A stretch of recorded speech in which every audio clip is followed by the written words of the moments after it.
So look, we are of course discussing so many things which has changed in Ukraine. We followed Georgia in our show as well.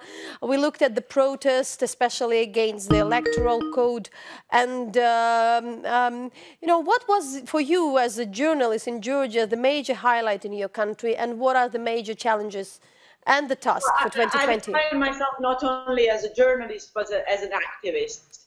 I mean, for me, the major achievement of 2019 was very vivid demonstration by Georgian society, by Georgian public, that Russia's propaganda to demonize the Western liberal democracy and Georgia's Western orientation has failed big time.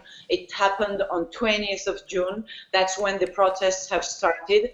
And Georgia was visited by Russian communist MP Sergei Gavrilov to attend the Orthodox Congress, which is actually an FSB event in disguise, in religious disguise. And not only he was kicked out from the country, the whole thing was followed by huge anti-government protests because Georgian people has realized that made in Russia oligarchs government, Bidzina Ivanishvili's government, is slowly dragging Georgia into under Russia's influence. So for me, that's the major achievement, that Putin's propaganda has failed so far in Georgia, despite the fact that Russia is spending huge money on propaganda, and you Ukrainians know better than anybody else that we are subjected to Russia's hybrid warfare, to all components of it, starting from the open military aggression and military confrontation, finished with propaganda, subversive operations, terroristic acts, so on and so forth. But they couldn't break Georgian public, so that's what makes me proud.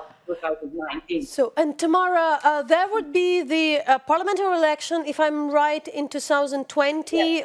What to expect? Because that's the prime minister is the most important person in Georgia. The Georgian dream government. I mean, that's what's going to happen for sure. Now the question is how painful it's going to be for the country and what's going to be the process leading to the elections. Because you know the protests are taking place, and you know that Bidzina Ivanishvili got stubborn and like he broke the word given to the public after the violent dispersal of 20th of June rally, when 3 people, among them like teenager girl, like lost their eyesight. So that's what he did, and now he's facing huge international isolation. I'm sure you're following international press, and he's under huge pressure.